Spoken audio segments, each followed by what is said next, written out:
ada anggota Gerindra yang korupsi, saya yang akan masukin ke penjara sendiri. Ya, kalau ada kader Partai Gerindra yang korupsi, Prabowo Subianto akan memenjarakannya langsung. Saya ingin ke Kang Deddy Mulyadi, politisi Golkar. Ini akan menimbulkan gonjang-ganjing politik kah? Ya, saya pikir enggak lah. Ini kan hanya persoalan sebuah mekanisme yang terjadi pada sebuah kelembagaan kementerian. Sehingga saya pun lebih memposisikan diri sebagai wakil ketua Komisi 4. Karena ini mekanisme yang harus dijalankan kontrol Komisi 4 terhadap KKP. Dan selama ini kan sudah berjalan. Itu kalau kita bicara ranah formal legislatif versus eksekutif. Kalau kita bicara konstelasi politik secara keseluruhan, Kang Deddy, Anda politisi Golkar kan juga sudah lama. Bagaimana kira-kira nih? Apakah kemudian konsekuensinya akan ada reshuffle, akan ada kocok kabinet, kemudian apakah penggantinya harus dari kader partai yang sama? Bagaimana? Melihat apa yang akan terjadi setelah ini? Ya, kita kan tidak bisa menduga-duga apa yang menjadi hak prerogatifnya Pak Jokowi ya. Tetapi ya segala kemungkinan itu ya pasti terjadi manakala proses ini terus berlanjut. Manakala? Jadi Anda meragukan proses ini akan berlanjut? Ya, kalimatnya segala sesuatu kan manakala. Apa sih yang pasti? Karena tidak ada. Apakah kemudian ada kemungkinan bahwa ini tidak akan berlanjut, akan selesai setelah diperiksa ternyata disuruh pulang lagi begitu Ya, Menteri kita KKP? tunggu saja kan nanti sebentar lagi diumumkan. Begitu, Bang Fahri, Anda sebagai, sekarang saya tanya Anda bukan sebagai eksportir, saya tanya Anda sebagai politisi Partai Gelora.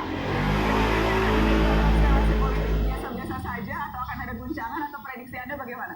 Ya, kita ini kan mendukung kerja lembaga negara yang profesional. KKP sebagai kementerian tentu juga kita percaya ada profesionalisme di dalamnya.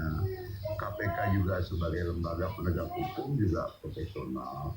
Tersangka atau tidak, tapi yang pasti tentu ini akan bicara soal menteri yang diproses kira-kira. Jadi saya melihat bahwa ketika menteri diproses pasti yang namanya perubahan politik, kemudian juga persaingan politik dan lain sebagainya pasti akan sedikit terpengaruh ya, mau tidak mau, karena pejabat selevel menteri dan kemudian juga dia dari partai tertentu dan kemudian juga partai ini juga partai yang memang dari partai koalisi. Artinya ini bicara soal kekuasaan juga. Jadi menurut saya pasti akan terpengaruh. Tapi kalau saya mungkin juga lebih lihat dari sisi yang hukumnya misalnya. Kalau saya tetap mendorong agar penanganan perkara ini memang betul-betul dituntaskan. Artinya ini menjawab keluhan gak hanya dari pengusaha, tapi juga misalnya pengelola atau pembudidaya dari nelayan-nelayan tersebut. Dia pengen diperbaiki sistemnya. Jadi kita berharap tidak hanya soal bagaimana KPK memproses penegakan hukumnya, tapi perbaiki sistemnya, iklim berbisnisnya, sehingga orang-orang yang kemudian bisnis di sektor ini, dia betul-betul bisa dapat manfaat.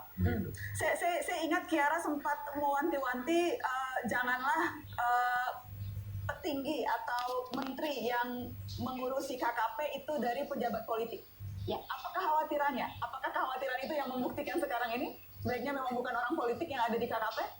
Tentu kita masih tunggu nanti bagaimana konferensi KPK, tapi ini sebenarnya bacaan dari awal ketika beliau jalan dengan Pak Prabowo ke istana gitu ya, terpilih untuk memimpin nahkoda besar KKP. Kita ingatkan bahwa sumber daya kelautan dan perikanan ini luar biasa gitu. Artinya dia harus dipimpin oleh seseorang yang kemudian paham betul bagaimana cara mendorong kedaulatan dan kesejahteraan. Terbukti belum beberapa lama kita bicara seperti itu kan ada rekrutmen 22 staf gitu ya, staf ahli untuk membantu kerjanya menteri gitu. Ini menjadi pertanyaan, ini sebenarnya bisa nggak mimpin KKP gitu, atau kemudian kenapa yang menjadi staf ahlinya kenapa nggak nelayan gitu. Itu menjadi pertanyaan karena ini relasinya dengan anggaran belanja yang luar biasa besar, itu 22 orang ini yang dimasukkan di dalam staf ahlinya menteri. Belum lagi kemudian beberapa kontroversi yang kita lihat gitu ya. Tadi yang saya bilang 18 aturan yang kemudian ada rencana untuk direview ulang. 2 diantaranya yang kita tahu, sisanya kita tidak tahu. Itu adalah lobster dan yang kedua adalah permen 2 kaitannya dengan cantrang, karena ada indikasi kuat cantrang kembali diperbolehkan gitu ya. Terbukti dengan terbitnya 30 30 izin yang kemudian membolehkan kapal-kapal cantrang ini kembali turun ke laut. Bisa dicek deh kawan-kawan di Masa Lembu itu, Jawa Timur, itu baku hantam dengan kawan-kawan yang menggunakan cantrang karena mereka tidak mau lagi cantrang beroperasi di laut mereka. Dalam pada itu sebenarnya Kanana, kita tidak melihat visi besar gitu ya, kemaritiman, kebaharian dari Menteri Edi ini sendiri gitu. Terlihat dari bagaimana dia tidak berbicara tentang skema perlindungan dan pemberdayaan, kemudian belum lagi ada beberapa statement yang kontroversi, termasuk merespon kemarin ada penjualan pulau gitu ya di Buton, dan responnya ya boleh saja pulau dijual gitu dalam kepentingan pariwisata karena dianggap pulau itu kosong. Ini nggak bisa seorang yang berdiri di tampuk paling tinggi gitu ya berbicara tentang ruang penghidupan yang dangkal gitu. Ini kan holistik, relasi antara nelayan dengan lautnya itu holistik, dengan pulau itu holistik gitu. Jadi hal-hal itu yang kemudian semakin menguatkan pendapat Anda bahwa sebaiknya pejabat yang ditunjuk untuk menangani Kementerian KKP itu tidak ada embel-embel politik. Iya, saya sudah pernah bilang juga kalau kemudian masih ragu, nelayan saja yang pimpin.